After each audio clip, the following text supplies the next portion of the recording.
Can the dashes go over walls? Let's find out. Here is a wall. No wall jumps! Riot Games. Let's see if it can go over this wall. What about this wall? What's the skinniest wall in the game? Where's the small wall? Oh, right here, right here. Can I get over this wall?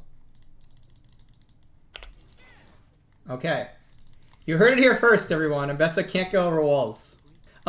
That's actually a really, really big deal, by the way. The difference between being able to go over walls and not is very, very, very, like, huge in regards to dashing characters. It has, like, a big effect on versatility and ability to flank. One of the big deals with a character like Garen, as an example, is obviously he doesn't have any dashes, right? But what that means for a character like Garen is there's a lot of situations where he won't be able to get to where he wants to be, even, like, ignoring the fact that, like, he has to walk at you. But, like, you know, everybody's, like, had the Garen moment where he Qs at you, flashes, ERs, and you die, right? But, like, Garen having to walk at you means that, like, your team can create, like, front lines around him and not have to worry about him flanking as much when he can't go over walls. And so, as a fun history fact, when I was making EKKO, one of the big feedbacks I got from the live balance team when I was making EKKO is, because he was intended to be an assassin, is originally EKKO's E was really bad at going over walls. EKKO's E, like, basically could only go over very, very tiny walls, and it made him actually a really bad assassin because he needed the wall jumping to flank, and he didn't have it. And so I got very repeated feedback from the live team when I was, like, designing EKKO that, like, you need to make this E work over walls a bit more if you want this guy to be able to flank, if you want this guy to be able to assassinate people, take them by surprise, things like that. And so, like, that really matters. And then, like, a character like Wukong, if you remember, we let him go over walls with his W after release. We, like, made that change. And it took him from being, like, not even considered a viable jungler to being, like, a pro play staple we had to repeatedly nerf. And so mainly just making the observation that, like, not going over walls on a character is a fairly big deal. So that's something worth thinking about. Fun fact. Senna used to teleport with her E. Senna's original E, it was a little bit like, it was a little bit like AMBESSA in that you'd push the button and you'd start turning into mist, and then you'd choose where you wanted to rematerialize. And so you could, like, push the button here, right? And then you'd rematerialize on the other side of the wall in your mist cloud, and then you'd stealth everything. And I took that out because it was not fair. And one of the reasons for Senna it was not fair was because, you know, it let her go over walls.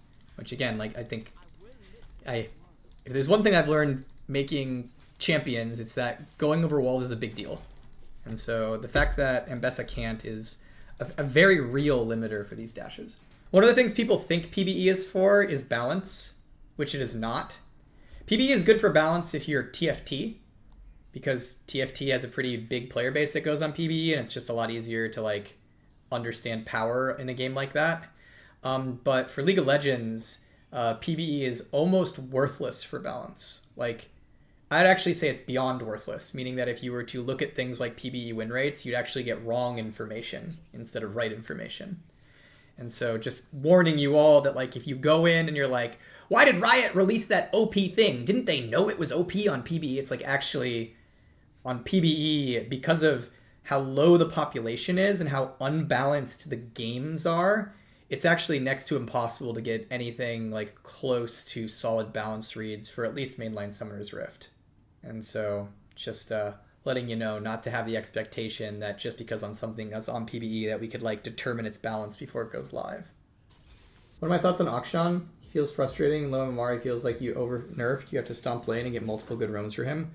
Personal opinion is any character in League right now that is reliant on assassinating people, especially with physical damage, has a possibility of maybe just being a little weak because of how the systems in the game work. So I don't know if I can really speak to AKSHAN, because the things you're saying about he, like, has a hard time, like, killing people and whatnot, I don't know if that's as much of a AKSHAN problem or it is hard to be an assassin in many different, like, cases in League, and, like, which one of those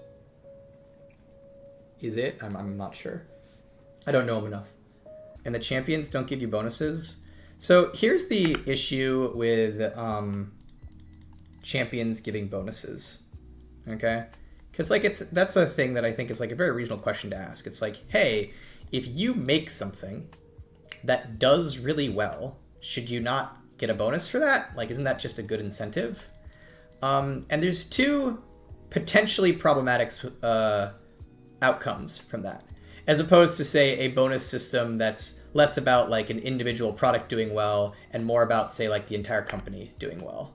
One of the problems with like direct bonuses for like as a champion does well is it means it's hard to staff people on a company on things that don't directly make money, because where's the bonus for that, right? So like as an example, if champion design, you know, if there was like a champion dollars bonus, and if a champion does well, everybody who worked on it, you know, gets a payout, right? It's like now it's a lot easier to get champion designers because of that incentive, but it might be harder to get, say, designers that are working on like player behavior, because like it's gonna maybe be harder to determine like what is the bonus payout for succeeding at player behavior or something else, right? So like that can be difficult if you're doing like an individual product bonus scheme versus like, you know, a more company-wide, like here's how the company or the game is doing or something like that. It creates perverse incentives for what people work on. And there's a lot of like less glorious, less player-facing, less direct products that like are very, very important for making the game good, if that makes sense. Another issue is it also creates perverse incentives in what you're making.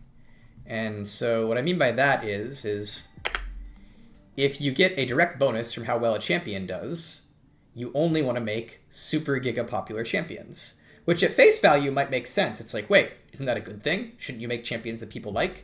But the catch there is a game like League of Legends benefits massively from having more niche champions. Because yeah, Lux is popular, and yeah, a lot of people love Lux, but at some point, you've made enough Luxes. At some point, all the Lux players are super satisfied, and the players you should be thinking about satisfying at that point are like, well, what about the people who don't like Lux? Even if that group of players might be a bit smaller, it doesn't mean that you shouldn't be finding things that they would enjoy.